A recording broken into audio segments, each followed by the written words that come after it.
Hello dear students, this is Nitin Goyal. Welcome to our YouTube channel Nitin Physics Classes. So today we are starting our new topic in class of vector part 9, the orthogonal unit vectors. It's a very important point, so be seriously. Orthogonal unit vector से मतलब क्या? सबसे पहले हम लोग unit vector के लिए देखते थे। यूनिट वेक्टर क्या होता था हमारे पास में कि एक वेक्टर कंडीशन जिसका मैग्नीट्यूड जो होता था it's always 1 and it shows the only and only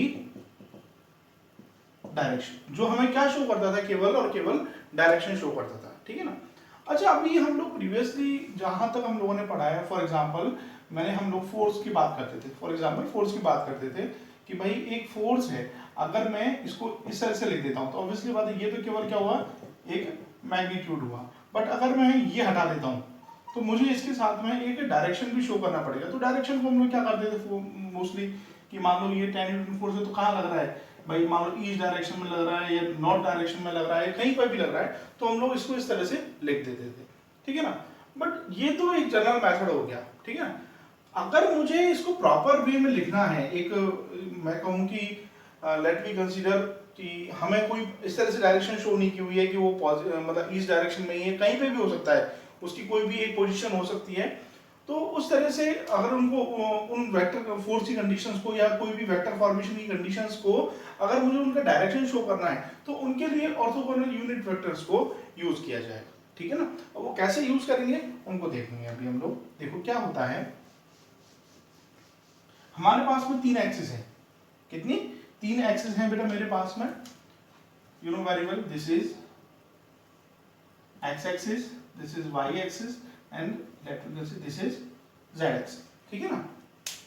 अब मान लो इस एक्सिस की फॉर्म में इन एक्स डायरेक्शन में कोई भी वैल्यू ले लेते हैं हम लोग, कोई भी एक वैल्यू ले लेते हैं। लेट वी कंसीडर कोई भी एक वेक्टर है, ए वेक्टर है। ठीक है ना? और उसकी वैल्यू कितनी है मेरे पास में 1। ठीक है? तो मान लो उसकी वैल्यू यहां आके, फॉर एग्जांपल मैंने आइडेंटिफाई कर लिया कि यहां आके उसकी वैल्यू क्या हो गई, 1 हो गई। इतने इस पॉइंट पर यहां से यहां तक उसकी वैल्यू क्या हो गई, 1 हो गई। ए की वैल्यू क्या हो गई यहां पर, 1। ठीक है ना? अब 1 तो है, बट मैंने क्या शो किया है कि ए क्या है, एक वेक्टर फॉर्म है। क्या है ये? एक वेक्टर फॉर्म है। तो मुझे यहां इसके साथ में एक नॉर्मली एक डायरेक्शन भी तो शो करना पड़ेगा मेरे को। ठीक है? तो उस डायरेक्शन को शो करने के लिए हम लोग क्या सेटअप यूज लें कि मुझे कोई मुझे ऐसा ना लिखना पड़े कि ये नॉर्थ डायरेक्शन में जा रहा है या ईस्ट डायरेक्शन में जा रहा है। तो उसके लिए क्या करते हैं कि हम लोग 3 ऑर्थोगोनल यूनिट वेक्टर्स लेते हैं। अब वो ऑर्थोगोनल यूनिट वेक्टर्स होते हैं, देखो बेटा, एक होता है आई कैप, एक होता है जे कैप और तीसरा होता है बेटा के कैप। कैप मैंने बताया था, किसी के ऊपर कैप लग जाता है तो वो क्या क्या बन जाता है बेटा, दैट्स इज यूनिट वेक्टर। तो इसका मतलब ये I J K, these are the unit vectors which shows the direction only, which shows the direction only। वो केवल और केवल क्या शो करेंगे ये लोग, ये आई जे और के, ये क्या शो करेंगे, केवल और केवल डायरेक्शन शो करेंगे। ठीक है ना? तो अब उसको इसी कंडीशन को हम लोग अच्छे से आइडेंटिफाई करते हैं। क्या होगा इसमें, देखो जरा कि देखो जो आई कैप है आपका, आई कैप होगा यूनिट वेक्टर। क्या है ये? Unit vector in X direction, unit vector in X direction. J cap क्या होगा? Unit vector in Y direction. और के कैप क्या हो जाएगा बेटा? Unit vector in Z direction. ठीक है?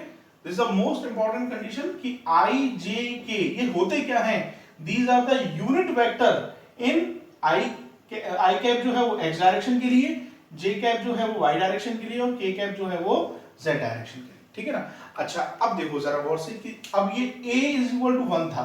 ठीक है ना? और मैंने किस डायरेक्शन में लिया, एक्स डायरेक्शन में। तो इसकी वैल्यू भी क्या लिखेंगे, देखो वेक्टर जो फॉर्मेशन होता था, यहां याद करो कि ए वेक्टर जो होता था उसको हम लोग क्या लेते थे, या फिर यूनिट वेक्टर याद करो, मैंने पढ़ा था यूनिट वेक्टर क्या होता था, वेक्टर अपॉन उसका मॉड, यही होता था हमारे पास में। तो यहां से अगर मुझे वेक्टर बनाना है तो वो क्या हो जाएगा, मॉड या magnitude multiply with unit vector, ठीक है। तो सोचो अब ये ए वेक्टर, अब इसकी वैल्यू कितनी है 1। अब मैं ए कैप क्या शो करेगा, डायरेक्शन। अब यहां पर मुझे यूनिट वेक्टर का डायरेक्शन शो करना है जो जिस डायरेक्शन में मेरे पास में उसका मैग्नीट्यूड अवेलेबल है। अब वो मैग्नीट्यूड कहां अवेलेबल है, एक्स में अवेलेबल है। अब एक्स के लिए यूनिट वेक्टर क्या है मेरे पास में, आई कैप, तो उसकी वैल्यू क्या हो जाएगी 1 इंटू आई कैप। अब इसका क्या मैग्नीट्यूड है, इसका मैग्नीट्यूड ऑलवेज क्या होता है 1, तो उसका इस पे कोई इफेक्ट पड़ने वाला नहीं है। तो फाइनली हमारे पास में ए वेक्टर क्या आ गया बेटा 1 इंटू आई कैप, यानी आई कैप। अच्छा चलो एक पॉइंट और लेते हैं। फॉर एग्जांपल मेरे पास में कोई भी एक टर्म और है कि यहां पर b की वैल्यू है मेरे पास में 5, क्या है b की वैल्यू है 5, तो b वेक्टर क्या होगा जरा देखो, देखो b वेक्टर की वैल्यू क्या बनेगी, b वेक्टर होगा मेरे पास में इनटू b कैप, ठीक है ना। अब b कैप की जगह हमारे देखो ये किस डायरेक्शन में है, y डायरेक्शन में है, तो b cap is equal to इसकी वैल्यू कितनी है 5, और ये किस डायरेक्शन में, y डायरेक्शन। y डायरेक्शन के लिए मेरे पास में क्या है, this is j, this is the your answer, ठीक है। तो ये चीज आप लोगों को ध्यान में रखनी है कि I, J, K these all are the unit vectors in x, y and z direction, ठीक है। अच्छा फॉर एग्जांपल एक पॉइंट के लिए बात करते हैं, let we consider this is x and this is y, ठीक है ना, और यहां कहीं पर कोई एक फोर्स एक्ट कर रहा है इस पॉइंट पर, ठीक है, और इस पॉइंट के कोऑर्डिनेट क्या है, इस पॉइंट के कोऑर्डिनेट है 2,3, मान लो क्या है 2,3, तो इस पॉइंट का कोऑर्डिनेट अगर 2,3 है तो उस फोर्स की कंडीशन क्या लगेगी, लेट मी कंसीडर यहां फोर्स अप्लाई हो रहा है कोई भी, तो वो क्या हो जाएगा, देखो अब 2 यहां आप सब जानते हो ब्रैकेट में या कोऑर्डिनेट सिस्टम में सबसे पहला जो टर्म होता है वो x एक्सिस के लिए होता है, तो 2 किस डायरेक्शन के लिए, x के लिए, तो 2 i कैप, प्लस दूसरा किसके लिए 3 y डायरेक्शन के लिए, तो this is 3 j cap, this is your force vector. इस तरह से आप लोग शो कर सकते हो भाई, ऑब्वियसली बात है हमारे पास में केवल x y मतलब single x y z direction थोड़ी हो सकता है किसी प्लेन में वर्क कर रहा हो, कहीं यहाँ कहीं पर हो सकता है कहीं स्पेस में हो, तो ऑब्वियसली बात है मान लो दिस इज 4 होता तो यहाँ क्या हो जाता भाई, ऑब्वियसली बात है 4, ठीक है, तीनों x एक्सिस के लिए y एक्सिस के लिए, this is for z axis. Okay चलो एक पॉइंट लेते हैं, मान लो एक कंडीशन है कि a force of 15 Newton act on y direction, show its vector form। अगर इसका क्या शो करना है मुझे, वेक्टर फॉर्म शो करना है। एक फोर्स है जिसका मैग्नीट्यूड कितना गिवन है आपको 15 न्यूटन, उसका मैग्नीट्यूड गिवन कर रखा है, ठीक है, और वो किस डायरेक्शन में एक्ट कर रहा है बेटा, वाई डायरेक्शन में एक्ट कर रहा है, तो उसका वेक्टर फॉर्म बनाना है। देखो फोर्स का वेक्टर फॉर्म क्या हो जाएगा, magnitude of force multiply with unit vector. अब यूनिट वेक्टर किस डायरेक्शन में है, वाई डायरेक्शन में, तो एफ वेक्टर इनटू इसकी वैल्यू कितनी है आपके पास में 15 न्यूटन, 15, और ये किस डायरेक्शन में, वाई। अब x के लिए क्या था आई कैप, y के लिए क्या था j कैप, और k के लिए क्या था, सॉरी z के लिए क्या था k कैप। तो हमारे पास में क्या है y डायरेक्शन है, तो ये क्या आ जाएगा इसका फोर्स वेक्टर क्या आ जाएगा 15 j कैप। ओके अच्छा अभी अगर यही फॉर्म ये इस तरह से होता, लेट वी कंसीडर कि मान लो a force of 15 Newton act on y direction and 10 Newton on z direction। Now आपको क्या कैलकुलेट करना है, फोर्स वेक्टर। क्या कैलकुलेट करना है, फोर्स वेक्टर कैलकुलेट करना है। तो देखो अगेन फोर्स वेक्टर, तो पहले फोर्स का मैग्नीट्यूड कितना है, पहले 15 न्यूटन, 15 किस डायरेक्शन में है 15 वाई, वाई के लिए जे कैप, प्लस अब दूसरा कितना है 10 न्यूटन, कितना 10 न्यूटन किस डायरेक्शन में, z डायरेक्शन में, तो ये हो गया हमारे पास में k। ओके ठीक है। अच्छा लेट मी कंसीडर, मैं एक पॉइंट देता हूं आप लोगों को, देखो कैसे।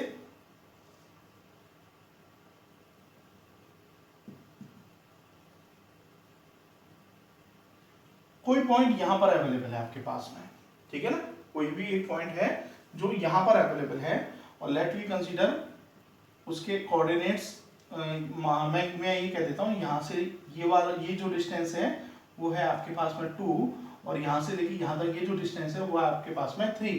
तो और यहां इस पॉइंट पर कोई फोर्स एक्ट कर रहा है, ठीक है ना, तो उसके लिए फोर्स का अगर फॉर्मेशन मेरे को बनाना है, तो देखो सबसे पहले कि इस पॉइंट के लिए फोर्स वेक्टर बनाना है, तो सबसे पहले कोऑर्डिनेट देखो, सबसे पहले x का कोऑर्डिनेट, अब x का कोऑर्डिनेट 3 किधर है, plus x direction, this is i cap, plus अब देखो 2 जो है ना वो y डायरेक्शन में तो है, बट y कौन सा है, नेगेटिव y डायरेक्शन है, तो ऑब्वियसली बात है जो j कैप भी हो जाएगा वो कैसा हो जाएगा, अपोजिट यानी नेगेटिव, तो ये क्या हो जाएगा 2 माइनस ऑफ z, तो f फोर्स वेक्टर क्या हो जाएगा 3i माइनस 2j। ओके, तो इस तरह से हम लोग डिफरेंट कंडीशंस के जो वेक्टर फॉर्म है उसको बना सकते हैं, ठीक है। चलिए एक पॉइंट देखते हैं हम लोग, तो यहां से अगर हम लोग देखें, एक पॉइंट है जिसको आप लोग नोट करो थोड़ा सा,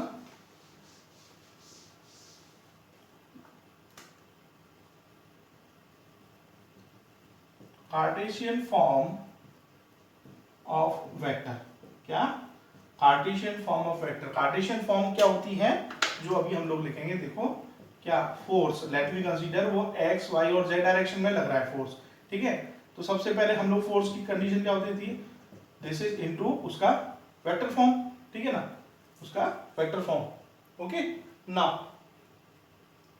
अगर देखें हम लोग, सो अभी देखो फोर्स, नेट फोर्स अगर निकालना है मुझे, तो फोर्स सबसे पहले मान लो x डायरेक्शन लग रहा है, तो force in x direction into, अब x डायरेक्शन के लिए यूनिट वेक्टर क्या होता है बेटा मेरे पास में, दिस, ठीक है, plus force in y direction, जो भी हो सकता है उसका मैग्नीट्यूड चेंज हो सकता है, उसका j cap, plus force in z direction into, this is the Cartesian form of unit vectors, this is the Cartesian form, Cartesian form of vector, ठीक है, जिसके अंदर आप लोग मैग्नीट्यूड और जो उसका मैग्नीट्यूड प्लस डायरेक्शन को एक साथ शो करते हो in the form of a vector and in 3 dimension, basically in 3 dimension. Okay, तो थोड़ा सा एक पॉइंट देखते हैं, चलिए।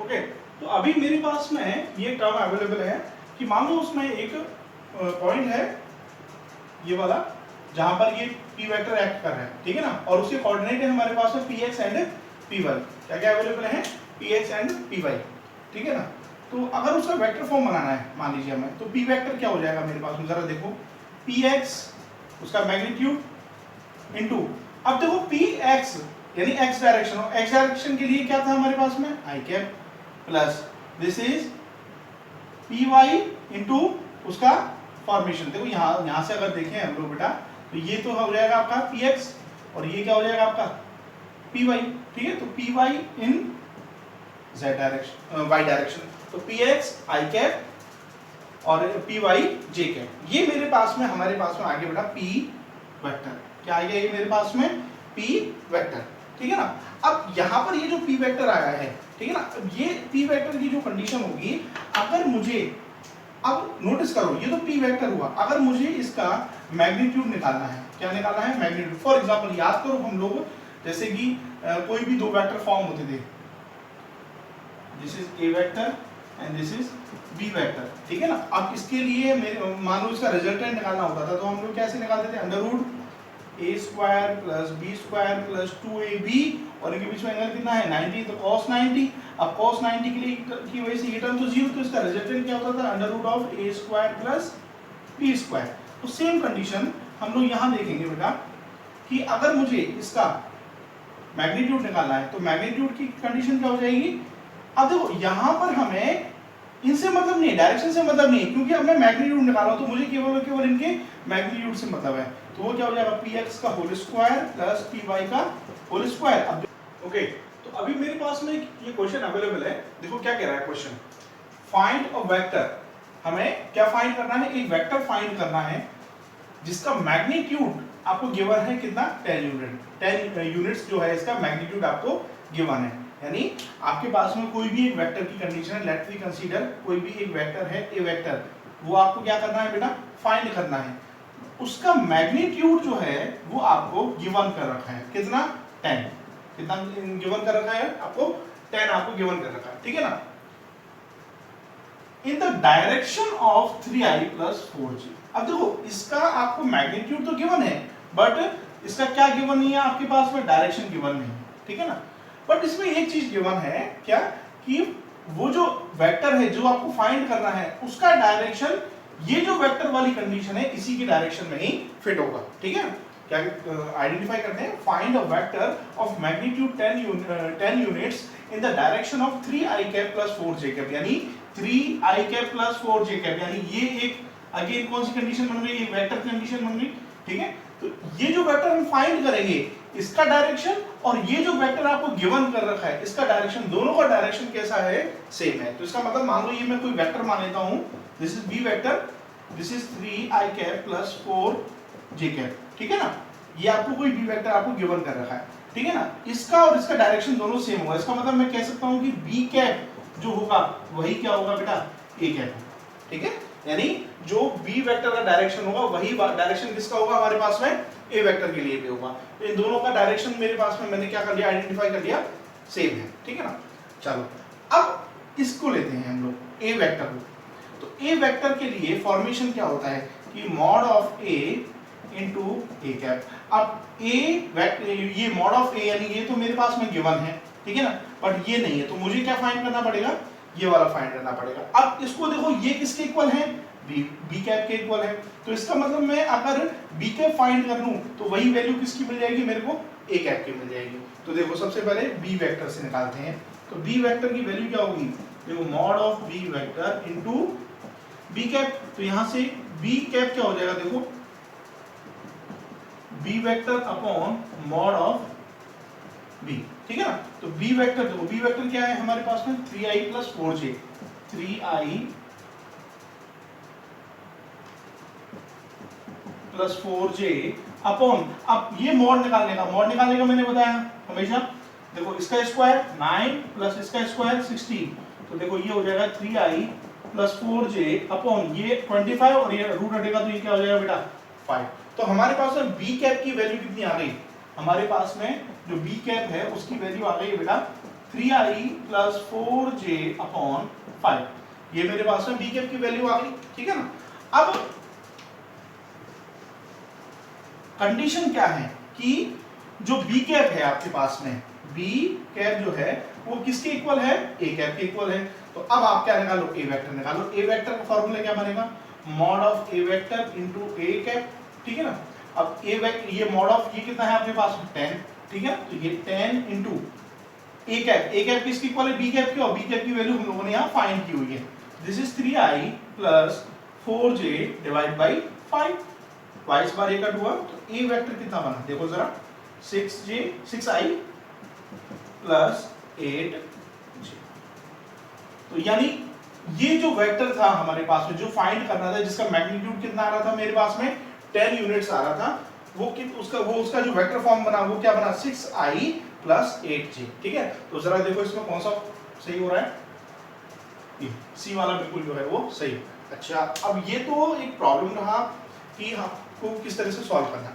अब देखो बेटा एक बात है, थोड़ा सा उस चीज को दिमाग में रखो, कई सारे एग्जाम्स ऐसे होते हैं जिनमें नेगेटिव मार्किंग नहीं होती, कई सारे ऐसे एग्जाम होते हैं जिनमें नेगेटिव मार्किंग नहीं होती है। मोस्ट प्रोबेबली तो यही किया जाना चाहिए बेटा कि आपको जो क्वेश्चन आता है आप उसी पे टिक लगाओ, बट जहां नेगेटिव मार्किंग नहीं है तो वहां प्रोबेबिलिटी ये होती है कि आप जितने भी क्वेश्चंस हैं उन सबको अटेम्प्ट करो, ठीक है ना। अब बात आती है कि मान लीजिए आपके पास में कभी कोई ऐसा टाइम फंस गया कि आपसे कुछ क्वेश्चंस ऐसे फंस रहे हैं जो नहीं सॉल्व हो पा रहे हैं, आप कुछ भी ऐसी थिंग कि आपसे वो नहीं फॉर्मूला किसी टाइम पर याद नहीं आ रहा है उनका, तो आप लोग उन चीजों के लिए ऑप्शंस को कैसे सेट करोगे। अब तो 4 ऑप्शंस हैं, ये आपके पास 4 ऑप्शंस हैं। अब मैं ये कहूँ कि 4 में से कोई 2 ऑप्शन ऐसे मिल जाए आपको कि यार कि भाई इनमें से इन दोनों में से एक जरूर सही होगा, तो एक प्रोबेबिलिटी बढ़ जाती है कि आपका आंसर आपने जो टिक लगाया है वो सही हो, तो उसको चेक कर सकते हैं आप लोग। थोड़ा सा ध्यान से देखो, यहां पर मैग्नीट्यूड की वैल्यू कितनी दी हुई है 10 यूनिट्स, और इन चारों में से ही कोई वो सही होना है हमारे पास में, ठीक है ना। तो अगर मैं जरा गौर से देखूं, फर्स्ट वाला देखता हूं, अगर ये वाला वेक्टर होता क्या 5i प्लस 6j, तो इसका मैग्नीट्यूड क्या आएगा, देखो ये this is 25 plus this is 36, तो ऑब्वियसली बात है ये, अब देखो 10 यूनिट्स है तो इसका मतलब रूट 100 होना चाहिए, बट ये पॉसिबल नहीं हो पा रहा, ठीक है ना। तो इसका मतलब ये तो नहीं होगा। 6 और ये 8 और 6, 8 क्या हो जाएगा, यानी 64 और ये 36, ये 100 हो रहा है, ये 100 हो रहा है। एक प्रोबेबिलिटी तो ये बन सकती है। दूसरा 6 और 8 अगेन एक प्रोबेबिलिटी ये बन सकती है। 3 और 4 ये 16 और ये 9 ये भी नहीं हो रहा। तो इसका मतलब अगर देखें तो ये दो ऑप्शन तो मेरे पास में हट गए, इजी गोइंग वे में हट चुके हैं, तो केवल और बी और सी ऑप्शन रहे मेरे पास में, ठीक है ना। तो ये एक प्रोबेबिलिटी कंडीशन है कि 4 ऑप्शंस में से आपके पास में 2 ऑप्शन रहे, तो अगर आपके पास में टाइम नहीं हो रहा है तो आप इन दोनों में से ही टिक लगा सकते हो। अब वो आपका अलग फैक्टर काम करता है कि आपका सही टिक लगा या नहीं लगा, वो एक अलग बात होती है। हाँ, अगर आपके पास में वो ऑप्शन नहीं है, आपके पास वो नेगेटिव मार्किंग वाला कंडीशन है, तो मेरा ये मानना है कोई ऑप्शन नहीं, ऐसे टिक नहीं करना है, जो क्वेश्चन आपसे आ रहा है उसी के लिए टिक करो, ठीक है ना। सो ये प्रोबेबिलिटी है, आप इसको चेक कर सकते हो यहाँ से, ठीक है ना। चलिए, हाँ एक और प्रोबेबिलिटी बन सकती है। फॉर एग्जांपल अगर ये वाला क्वेश्चन मान लो 8 और यहाँ पर 8 और 6 वाला ऑप्शन नहीं होता आपके पास में, कोई कुछ और ऑप्शन होता, तो आप उसको सॉल्व करने की भी जरूरत नहीं थी, आप केवल इन कंडीशंस को यूज करके आप डायरेक्ट भी टिक लगा सकते थे इनको। ये तो चलो ये हुआ कि यहाँ पर भी यहाँ 8 और 6 वाला ऑप्शन आ गया आपके पास में, बट मान लो किसी क्वेश्चन किसी एग्जाम में ये वाला ऑप्शन मिलता ही नहीं, यहाँ कुछ और प्रॉब्लम होता है, this is 4 and this is 3, मान लो ये वाला ऑप्शन मिल जाता है आपको, तब तो इसको ये तो बन ही नहीं रहा हमारे पास में, ये 16 और ये 9 वाला बन रहा है, ये तो बन ही नहीं रहा, तो केवल एक ही पेयर बना हमारे पास में 6 और 8 वाला। तो ऑब्वियसली बात है आपको इतना लंबा सॉल्व करने की जरूरत भी नहीं पड़ेगी, आप डायरेक्टली चेक करो भाई इन वेक्टर में मैग्नीट्यूड इसका 10 आ रहा है तो वो किससे सेट हो सकता है, यहाँ की इनकी फॉर्मेशंस देखो, ये क्या हो जाता है 36, ये हो जाएगा 64, ऑब्वियसली बात है ये हो जाएगा √100, तो ये वैल्यू कितनी बचेगी मेरे पास में 10 की वैल्यू बचेगी, ठीक है। तो यहाँ से मैग्नीट्यूड की वैल्यू हम यहाँ से फाइंड आउट कर सकते हैं, ठीक है। तो इस तरह से ये प्रॉब्लम्स को आपको देखें। ओके, अभी मेरे पास में एक न्यू टॉपिक है, adding of orthogonal unit vectors. Condition क्या है, मान लो मेरे पास में कोई भी ए वेक्टर की कंडीशन है, this is 3i plus 2j plus 7k, ठीक है। ये कोई भी एक वेक्टर है मेरे पास में, और कोई दूसरा वेक्टर है, मान लो बेटा मेरे पास में B vector which is 5i plus 7 या कोई भी वैल्यू लेते हैं 4j प्लस 2k, ये कोई भी कंडीशन है मान लो मेरे पास में, चलो एक को नेगेटिव ले लेते हैं, कोई दिक्कत नहीं, मान लो इसको -4j, ठीक है ना। अब इनका रिजल्टेंट निकालना है, इन दोनों का रिजल्टेंट निकालना है, तो कोई दो वेक्टर के लिए रिजल्टेंट क्या होता है, A vector plus B vector, ये मेरे पास में रिजल्टेंट होता है, ठीक है। सो what is the value of resultant, this is the adding of at vector a vector and the second vector b vector, so this is a 3i cap plus 2j cap plus 7k cap plus b vector is 5i cap minus 4j cap plus 2k, something like algebraic addition, ठीक है। क्या करना है, जो i cap वाली condition है उसको i cap वाले से, j को j cap वाले से, k को, क्योंकि ऑब्वियसली बात है जो रिजल्टेंट वेक्टर आएगा this is also a vector form, जो रिजल्टेंट वेक्टर आएगा final this is also a vector form. So देखो क्या आएगा 5 and 3 दिस इज 8i, अब देखो ये 2 and this is -4, so -2j and 7 and 2 plus 9k, ठीक है। ये कंडीशंस अवेलेबल होती हैं, आपने मतलब इस तरह से आप लोग इनको ऑर्थोगोनल यूनिट वेक्टर्स को क्या कर सकते हो, ऐड कर सकते हो, ठीक है। अभी मेरे पास में क्वेश्चन अवेलेबल है, जरा देखें क्या कह रहा है। अ वेक्टर x वेक्टर, कोई भी वेक्टर कंडीशन है x vector, when added to the resultant of the vector a vector and b vector, ठीक है ना। यानी कोई भी एक रिजल्टेंट है किन दो वेक्टर्स का, a वेक्टर और b वेक्टर का, उसको अगर x वेक्टर के साथ में हम लोग ऐड करते हैं तो वो हमें एक यूनिट वेक्टर देता है, किस डायरेक्शन में, y डायरेक्शन में, ठीक है। So what is the value of x vector. ठीक है, तो देखो क्या करें, सबसे पहले कंडीशन है कि जो गिवन कंडीशन है, गिवन कंडीशंस, जो गिवन कंडीशंस हैं दिस इज कि कोई भी रिजल्टेंट वेक्टर है उसको अगर हम लोग एक्स वेक्टर के साथ में ऐड करते हैं तो एक यूनिट वेक्टर मिलता है मुझे। क्या?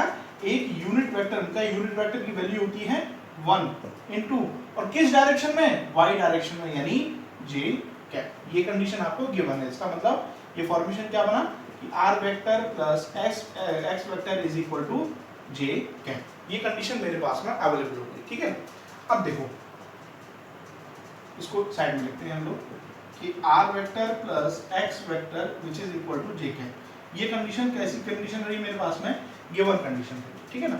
अब हमें फाइंड आउट क्या करना है? हमें फाइंड आउट करना है कि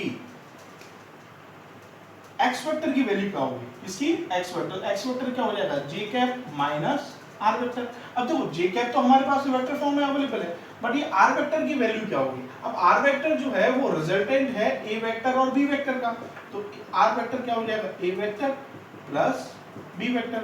So what is the value of r vector? This is a 3i cap minus 5j cap plus 7k cap plus this is 2i cap plus 4j cap minus 3k cap. The final value is this is 3 to 5 I cap, this is minus 5 and plus 4, this is minus j cap, and this is 7 and minus 3 plus 4 k cap. This is the final value of r cap, r vector. तो resultant vector क्या है हमारे पास में ए vector और B vector के लिए? 5 i cap minus j cap plus 4 k cap. Now what is the value of x vector? This is j cap minus 5 i cap minus j cap and plus 4 k cap. Bracket open. This is j cap minus 5 I cap plus j cap minus 4 k cap. So x vector is minus 5 I cap, this is plus 2 j cap and minus 4 k. इस तरह से आप लोग vector की formation को निकाल सकते। ठीक है, तो एक बार क्वेश्चन देखो, बहुत अच्छा क्वेश्चन है और कई बार आई थिंक ये एमकेट में आया हुआ है। ठीक है ना। This is EAM CET, AMCAT exam होता है और एक MH CET, दोनों में आया हुआ है क्वेश्चन।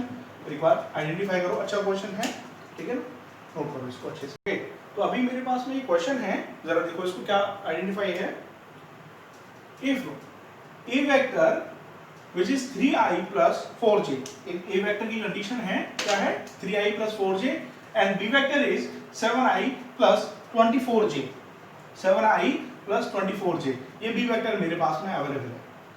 फाइंड अ वेक्टर, एक वेक्टर फाइंड करना है। मान लो let me consider this is X vector, कोई भी एक एक्स वेक्टर है वो मुझे क्या करना है? फाइंड करना है। ठीक है ना। Having same magnitude as B vector, इस एक्स वेक्टर का जो मैग्नीट्यूड आएगा, जो मैग्नीट्यूड आएगा वो उतना ही होना चाहिए जो मैग्नीट्यूड किसका है? बी वेक्टर का है, जो बी वेक्टर का मैग्नीट्यूड है। And parallel to A vector. अब पैरेलल टू ए वेक्टर का मतलब क्या है? मान लो this is A vector and also this is X vector, तो ऑब्वियसली बात है इसका मतलब क्या हुआ कि इसका जो डायरेक्शन है वो डायरेक्शन होना चाहिए, वही डायरेक्शन होना चाहिए जो हमारा ए वेक्टर का डायरेक्शन है। ठीक है ना। तो कंडीशन क्या बनी? कंडीशन बनेगी जो एक्स वेक्टर आएगा। ठीक है ना। तो एक्स वेक्टर की कंडीशन में क्या है? देखो एक्स वेक्टर की फॉर्मेशन को क्या लिख सकते हैं हम लोग? This into this. ठीक है ना। अब यहां से देखो एक्स वेक्टर जो मॉड है वो किसके इक्वल होना चाहिए? बी वेक्टर, इसके मॉड ऑफ बी के। एंड एक्स कैप जो होना चाहिए वो किसके इक्वल होना चाहिए?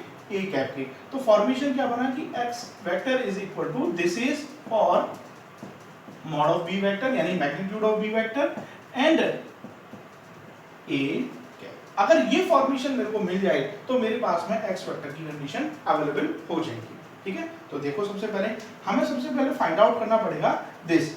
ठीक है, तो बी वेक्टर मेरे पास में क्या अवेलेबल है? देखो this is 7i plus 24j। ठीक है ना। तो मॉड ऑफ बी वेक्टर क्या हो जाएगा? जरा देखो, under root of this is 49 plus 24 का whole square, this is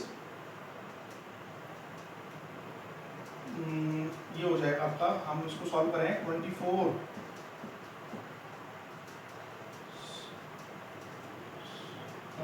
24 to the 48 57, ठीक है, 576, दिस इज 576, ओके। और इसको आप प्लस करोगे तो ये आ जाएगा आपका बेटा, देखो 9 6, this is 15, 5 5, this is 5, this 2 and plus 625, और 625 ये होता है आपका किसके लिए, 25, ठीक है। तो x वेक्टर के लिए ये तो आ गया मेरे पास में 25। अब मुझे निकालना है a कैप, क्या निकालना है, a कैप। तो a कैप के लिए देखो सबसे पहले a कैप का फॉर्मूला क्या बनेगा, a vector upon mod of this. तो a वेक्टर क्या है, this is 3i plus 4j upon this is 9 plus 16, 3i plus 4j upon 5, क्या है 3i प्लस 4j अपॉन 5। तो ये a कैप क्या आ गया, 3i प्लस 4j अपॉन 5, ये 5 से 5 टाइम कट। अब देखो यहाँ से x वेक्टर अगर मैं फाइंड आउट करूँ तो ये क्या आ जाएगा, देखो 5 से 15i plus 20j, this is your answer. यानी जो वेक्टर जिसका मैग्नीट्यूड किसके इक्वल है, बी वेक्टर के इक्वल है, और वो किसके पैरेलल है बेटा, ए वेक्टर के पैरेलल। तो आप इसको आप सेट करोगे तो आपका ये एक्स वेक्टर निकल के आएगा जिसका मैग्नीट्यूड बी वेक्टर के इक्वल है, और वो उसका डायरेक्शन जो है वो क्या होगा, ए वेक्टर की फॉर्मेशन, ठीक है। तो इस तरह से आप लोग क्वेश्चन देखो, और काफी अच्छा क्वेश्चन है, एक दो बार भी ये एमकेट में आया हुआ है, तो आप देखोगे इसको अच्छे से एक दो बार रिकॉल करो, ठीक है।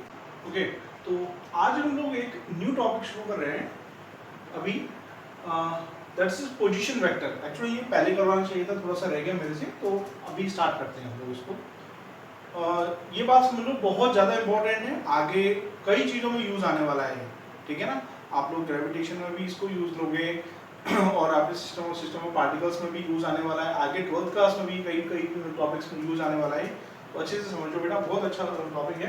क्या कह रहे हैं, पोजीशन वेक्टर से मतलब क्या है। सबसे पहले पोजीशन समझो। मान लो कि आपको कहीं पर भी जाना है, आपको कहीं पर भी जाना है तो आप डिस्टेंस मेजर करते हो, ठीक है ना। फॉर एग्जांपल ये आपका घर है, ठीक है ना। मान लो आपको अपने घर से दिल्ली जाना है, या फॉर एग्जांपल अहमदाबाद जाना है, या जयपुर जाना है, कहीं पर भी जाना है, ठीक है ना। तो आप लोग क्या आइडेंटिफाई करते हो, ठीक है, कि भाई मान लो यहाँ से दिल्ली, अब आपके घर से फॉर एग्जांपल 500 किलोमीटर है, या अहमदाबाद मान लो 800 किलोमीटर है, या मैं कहूँ जयपुर है फॉर एग्जांपल 200 किलोमीटर है, ठीक है। तो आप क्या आइडेंटिफाई करते हो कि ये जो 500 किलोमीटर है, 800 किलोमीटर है, 200 किलोमीटर है, तो ये आप कहाँ से यू आइडेंटिफाई करते हो, अपने होम टाउन से ही तो आइडेंटिफाई करते हो आप अपने होम टाउन से। क्योंकि होम टाउन क्या है, होम टाउन आपका स्टार्टिंग पॉइंट है, या जिसको बोलूं मैं वो एक रेफरेंस पॉइंट है। यानी आप कहीं पर भी जाओगे अपने घर से ही तो जाओगे, ठीक है ना। तो कोई भी डिस्टेंस मेजर की जाती है तो वो उसके स्टार्टिंग पॉइंट या रेफरेंस पॉइंट से की जाती है, ठीक है ना। तो आपको अब फॉर एग्जांपल आप टाइम आइडेंटिफाई करते हो, चलो मेरे को दिल्ली पहुंचने में 5 घंटे लगेंगे, या जयपुर पहुंचने में मेरे को 3 घंटे लगेंगे। तो कहाँ से वो आप अपने घर से या अपने होम टाउन से आइडेंटिफाई करते हो, ठीक है ना। तो यहाँ पर भी हम लोग उसी चीज को देखेंगे कि पोजीशन वेक्टर, तो ये जो सारी था सिस्टम था, ये क्या शो कर रहा था, ये जयपुर से आपके होम टाउन, यानी आपकी जो पोजीशन है, आपकी एट प्रेजेंट जो पोजीशन है, वहां से जयपुर कितना किलोमीटर दूरी पर है, 200 किलोमीटर डिस्टेंस पर है, ठीक है ना। तो ऐसे ही हम लोग यहाँ पर आइडेंटिफाई करेंगे कुछ टर्म्स को,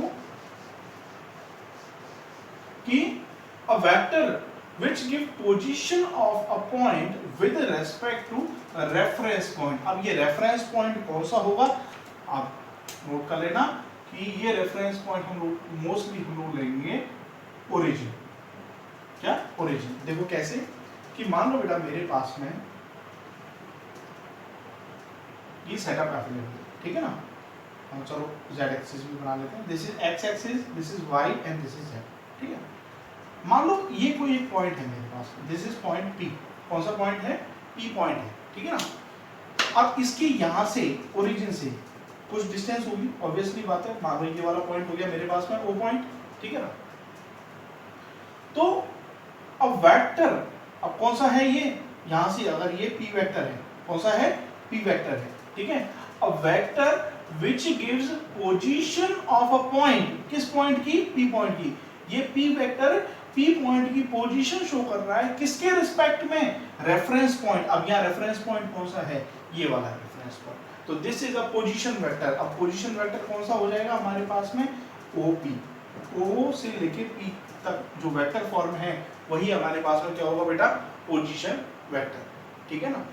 चलो ये तो हमारे पास में पोजीशन वेक्टर की कंडीशन है, ठीक है ना। अच्छा फॉर एग्जांपल मान लो ये यहाँ से थीटा एंगल बना है, ठीक है, तो OP वेक्टर की वैल्यू क्या होगी जरा बताओ।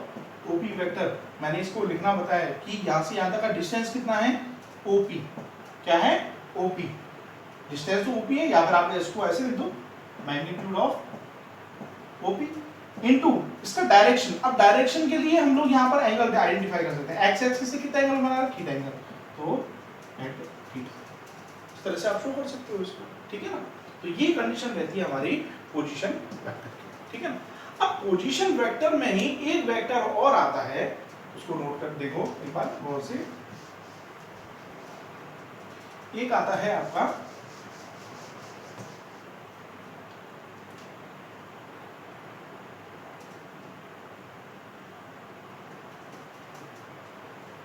Displacement vector.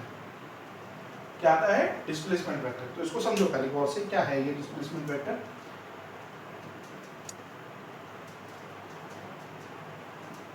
ये x axis, this is y and this is z, okay okay. So मान लो यहां से this is point P, this is point P, this is O, ठीक है। अब यहां मेरे पास में एक पोजीशन वेक्टर नहीं है, मान लो दो पोजीशन वेक्टर है, एक तो P है और दूसरा है बेटा मेरे पास में Q। ये दो पोजीशन वेक्टर ले लिए मैंने, एक लिया है P और दूसरा है Q, ठीक है ना। और ये चलो इसको अभी रुको, ठीक है ना। यहां से लेके यहां तक इसका जो डिस्टेंस है, लेट वी कंसीडर, मैंने मान लिया RP, कितना है RP, और ये यहां से यहां तक इसका डिस्टेंस है, मान लो this is RQ, this is RQ, ठीक है। अब ये RP और RQ क्या है, RP is position vector, position vector of P with reference point of O। किसके रेफरेंस पॉइंट में, O के रेफरेंस पॉइंट में ये इसका पोजीशन वेक्टर है। RQ क्या है, पोजीशन वेक्टर ऑफ Q, किसके रेफरेंस पॉइंट के थ्रू, O के रेफरेंस पॉइंट के थ्रू।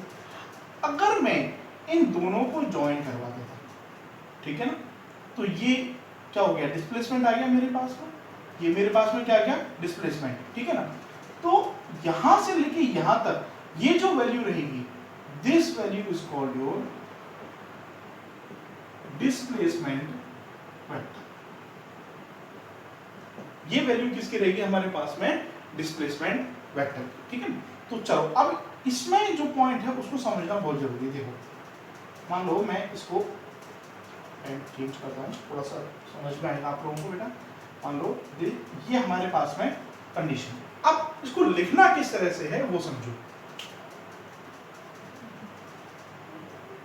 देखो गौर से, अगर आपने ये फॉर्मेशन बनाया है, ठीक है ना, यहां पर देखो इसके लिए ये एरो है, इसके लिए ये एरो, ठीक है ना। अब आपने एरो अगर ऐसे बनाया है तो इसकी वैल्यू लिखोगे आप R, कहां से चला है, P से Q, RPQ, RPQ वेक्टर, ठीक है ना। अब जरा ट्रायंगल रूल लगाओ इसके अंदर। ट्रायंगल रूल क्या कह रहा है, देखो जरा, ये एरो इधर गया, ये इधर गया और ये डायरेक्टली गया, तो इसका मतलब इससे इस कंडीशन से क्या बन रहा है मेरे पास में, RQ vector is equal to, this is देखो RP plus R P Q vector, ये फॉर्मेशन बना। तो यहां से आर पी क्यू वेक्टर क्या बना, देखो जरा, this is R Q vector minus R P vector. This is the most important condition you have to learn or you have to understand, identify these conditions कि R P Q vector अगर निकालना है तो वो क्या होगा आपका R Q vector minus of R P vector, ठीक है ना। आर पी क्यू वेक्टर क्या हो जाएगा, R Q vector minus R P vector. अच्छा, अभी यही फॉर्मेशन कुछ इस तरह से होता है, लेट वी कंसीडर कि, चलो इसको पहले आप यहां तक देखो, इसको साइड में समझाते हैं। अगर ये कंडीशन कुछ इस तरह से होता कि this is your rp vector, this is your rq vector। अब मुझे q से p चलना है, ठीक है ना, मैं कहां चल रहा हूं अब, q से p इधर। this is your r, अब कहां से गए हो आप लोग, ये पॉइंट p था, ये q था, तो q p वेक्टर। अब देखो ऑटोमेटिकली ये फॉर्मेशन चेंज हो जाएगा, देखो लगाओ इसके लिए ट्रायंगल रूल लगाओ। अब देखो यहां पर देखो, ये इधर जा रहा है, ये इधर जा रहा है और ये डायरेक्टली पहुंच रहा है, तो इसका मतलब rp vector this is equal to rq vector plus rqp vector, ठीक है। तो rqp वेक्टर क्या आ जाएगा automatically, rp vector minus r, ठीक है। तो देखो जब pq कंडीशन थी तो rq vector minus rp vector हुआ था, और rqp वाली कंडीशन है तो this is rp vector minus rq। ये दोनों फॉर्मेशन जो है वो बहुत ज्यादा इंपॉर्टेंट है, इनको आइडेंटिफाई करो और इन्हीं के बेसिस पर कुछ क्वेश्चंस देखेंगे। चलिए पोजीशन वेक्टर की टर्म्स को अब कुछ स्टैंडर्ड यूनिट वेक्टर की फॉर्म में आइडेंटिफाई करते हैं। देखो क्या सिस्टम क्या है, देखो जरा बहुत से। मान लो मेरे पास में कोई भी एक पोजीशन वेक्टर है, this is 5i plus 4j, okay. ये मेरे पास में कोई भी पोजीशन वेक्टर है, जरा नोटिस करो i भी है j भी है, इसका मतलब ये दो साइड में x डायरेक्शन और y डायरेक्शन में वर्क करेगा, ठीक है। तो चलो मान लीजिए this is x direction, this is y direction, ठीक है। अब देखो ये 5i यानी यहां से मान लो ये हो गया 5 और ये हो गया इधर से 4। अगर इसको आप मीट करोगे तो ऑब्वियसली बात है यहां कहीं पर इस पॉइंट पर क्या आ जाएगा, एक पोजीशन वेक्टर, ठीक है ना। तो मान लेता हूं मैं कि एक यहां पर ऐसे एक पोजीशन वेक्टर आया, ठीक है ना। अब ये जो पोजीशन वेक्टर है, मान लो इसका यहां से ये एंगल कितना है, थीटा एंगल। क्या एंगल है, ये थीटा एंगल। और यहां से इसकी जो वैल्यू है वो मैंने मान ली बेटा आरपी। ऑब्वियसली बात है क्योंकि आरपी वेक्टर है मेरे पास में। अगर मैं यहां से इसके कंपोनेंट को अगर तोड़ता हूं, क्या करता हूं, इसके कंपोनेंट्स को तोड़ता हूं, तो कंपोनेंट को तोड़ने के लिए आप देखो यहां से ये वेक्टर कर रहा है तो ये क्या हो जाएगा, देखो हमने पढ़े हैं component, this is RP cos theta और ये वाला क्या हो जाएगा आरपी sin थीटा। ऑब्वियसली बात है ये क्या हो जाएगा आरपी cos थीटा। तो यानी अगर मैं यहां देखूं ये x डायरेक्शन में तो दिस इज rx और ये y डायरेक्शन में तो दिस इज ry। तो rx की वैल्यू हो जाएगी हमारे पास में rp cos ऑफ थीटा और ry की वैल्यू क्या हो जाएगी rp sin ऑफ थीटा। तो यहां से आप rp की एक वैल्यू और भी निकाल सकते हो, क्या कि rp cos थीटा का whole square plus rp sin theta का होल स्क्वायर। मतलब इस टर्म से भी आप लोग फाइंड आउट कर सकते हो वैल्यूज, ठीक है ना। आप मैग्नीट्यूड अगर निकालना चाहते हो तो आप इस टर्म से भी उसका मैग्नीट्यूड फाइंड आउट कर सकते हो, ठीक है ना। कि भाई कंपोनेंट फॉर्म में तोड़ लो, ठीक है, और उसको पोजीशन वेक्टर की टर्म से आइडेंटिफाई कर लो, ठीक है। तो यहां से भी हम लोग उस चीज को डायरेक्टली वे में यूज कर सकते हैं, ठीक है। चलिए एक दो पॉइंट और भी लेते हैं।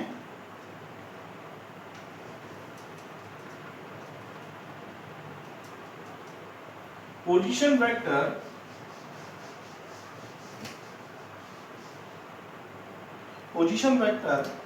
of one point, position vector of one point with respect to other point। क्या है, एक न्यूमेरिकल से ही मैं बता रहा हूं। मान लो ये वही है जो हम लोगों ने अभी क्वेश्चन फॉर्मेशन में देखा था आरपी, मान लो कोई आरपी है मेरे पास में 2i plus 4j plus 5k, और कोई आरक्यू, दो पोजीशन वेक्टर हैं different 4i plus j plus 2k, ये दो मेरे पास में पोजीशन वेक्टर गिवन है, ठीक है ना।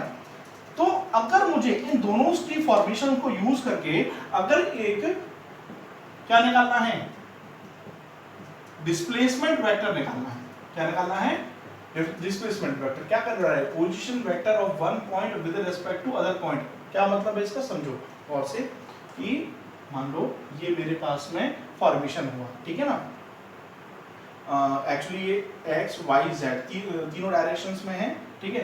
तो इसको ऐसा नहीं लिखते हैं जनरली, मैं थोड़ा सा ये अलग वे में लिख लेता हूँ। अगर मैं आर पी क्यू निकालूं, इसका आर क्या निकालूं बेटा, पी क्यू निकालूं, ठीक है ना। तो आर पी क्यू क्या हो जाएगा, R Q minus of R P, R P Q. अब आर पी क्यू का मतलब क्या है, position vector of point P with respect to point Q, या फिर आर क्यू पी निकालो, position vector of point Q with respect to point P. क्या लिख रहा है, position vector of point, one point with respect to other point, so position vector of one point with respect to other point, या फिर position vector of one point with respect to other point. ये ही term हम लोगों को यहाँ पर identify करनी है, और ये हम लोगों ने आइडेंटिफाई किए हुए हैं इससे पहले वाली डेरिवेशन में। सो आर पी क्यू निकालो या फिर आर क्यू पी निकालो, दोनों फॉर्मेशन आप निकाल सकते हो। मान लो आर पी क्यू निकालना है मुझे, आर पी क्यू के लिए आर क्यू की वैल्यू मुझे गिवन है, क्या है, this is 4i plus j plus 2k and minus of R P की value this is 2i plus 4j plus 5k। So आप आइडेंटिफाई कर सकते हो, देखो 4 minus 2 this is 2i j और माइनस 4j माइनस 3j 2 और ये this is minus 3। तो ये हमारे पास में क्या आ गया, आर पी क्यू वेक्टर, क्या आ गया, आर पी क्यू वेक्टर। अब इसका अगर मैग्नीट्यूड निकालना है तो आर पी क्यू वेक्टर का मैग्नीट्यूड ये क्या हो जाएगा, देखो दिस इज इसका स्क्वायर 4 प्लस इसका स्क्वायर 9 प्लस इसका स्क्वायर 9, तो 9 9 18 अंडर रूट ऑफ 20, ये इसका मैग्नीट्यूड होगा। तो इस तरह से आप लोग हर एक कंडीशंस को आइडेंटिफाई कर सकते हैं, ठीक है। तो अभी ये क्वेश्चन अवेलेबल है, देखो जरा गौर से, पोजीशन वेक्टर पर लिखिए, find a vector A B vector, एक ए बी वेक्टर मुझे फाइंड करना है एंड इट्स मैग्नीट्यूड, मतलब उसका वेक्टर भी फाइंड करना है हमें और उसका मैग्नीट्यूड भी फाइंड करना है। If it has initial point A is 1 2 -1 and the final point is B 3 2 2, कोई भी दो पॉइंट अवेलेबल है आपके पास में, मान लो this is A point which is 1 2 -1, ठीक है, and this is point B, this is 3 2 2, कोई भी ये दो पॉइंट आपके पास में अवेलेबल है। तो आपको ए बी वेक्टर फाइंड करना है, ये ए बी वेक्टर आपको क्या करना है, फाइंड करना है। तो ऑब्वियसली बात है, अगर ये फॉर कंडीशन है तो इनके कहीं ना कहीं क्या होंगे, कुछ ना कुछ ओरिजिन्स होंगे या नहीं होंगे, एक बात बताओ, होंगे। तो ऑब्वियसली बात है, अगर ये ओरिजिन पॉइंट है तो ये मेरे पास में क्या रहा, ओ ए वेक्टर, और ये मेरे पास में क्या रहा बेटा, ओ बी वेक्टर, ऑब्वियसली बात है, ठीक है ना। तो अगर मैं बात करता हूँ ओ ए वेक्टर के लिए, तो ओ ए वेक्टर की फॉर्मेशन अगर मैं निकालूं, ठीक है ना, तो ओ ए वेक्टर की फॉर्मेशन मेरे पास में क्या मिलेगी, देखो जरा, ओ A vector, O A vector हो जाएगा हमारे पास में, अगर ये पॉइंट है, ये तो 0 0 0 पॉइंट हो गए, तो ये वाले पॉइंट क्या हो जाएगा बेटा, 1 i cap minus plus 2 j cap minus 1 k cap, यानी ओ ए वेक्टर बन गया हमारे पास में i cap plus 2 j cap minus k cap. तो ओ बी वेक्टर क्या बन जाएगा मेरे पास में, 3i cap plus 2 j cap plus 2 k cap, ये बन गया। अब मुझे निकालना क्या है, ए बी वेक्टर, तो ए बी वेक्टर की कंडीशन क्या हो जाएगी, अब ए बी वेक्टर है, क्या है, ए बी वेक्टर है, तो यानी ये क्या हो जाएगा, O B vector minus O A vector, ठीक है ना। अब ये फॉर्मेशन आ गया बेटा मेरे पास में, ठीक है। तो अब देखो ओ बी वेक्टर क्या है, 3i plus 2j plus 2k minus of O A vector क्या है आपका, i plus 2j minus k। Solve करेंगे, देखो 3 माइनस 1 2i कैप 2 और ये माइनस 2, ये खत्म हो गया बेटा हमारे पास में, ठीक है। तो प्लस 0 j कैप, अब देखो ये minus minus plus plus 3 k cap, ये आ गया मेरे पास में क्या, ए बी वेक्टर। तो वेक्टर कंडीशन तो ये आ गई बेटा मेरे पास में, इसको आप जीरो वाले कंसीडर वाली मत करो, कोई दिक्कत नहीं। तो ए बी वेक्टर क्या लिख दोगे आप लोग, 2i कैप प्लस 3 ठीक है, ठीक है ना। अब निकालना क्या है, वेक्टर फॉर्मेशन तो आ गई मेरे पास में, अब मुझे क्या निकालना है, इसका मैग्नीट्यूड और निकालना है। मैग्नीट्यूड के लिए आप सब जानते हो कि जो मैग्नीट्यूड वेक्टर में जो मैग्नीट्यूड है उनको इस फॉर्म में लिख दो, 2 का स्क्वायर प्लस 0, ये तो 0 चला ही गया, प्लस 3 का स्क्वायर, तो which is 4 plus 9 is root of 30, ठीक है। तो ये दोनों आंसर्स इस तरह से आप फाइंड कर सकते हो। तो ये कंडीशन रहती है बेटा जनरली पोजीशन वेक्टर की, ठीक है। तो आज के लिए इतना काफी है, थैंक यू।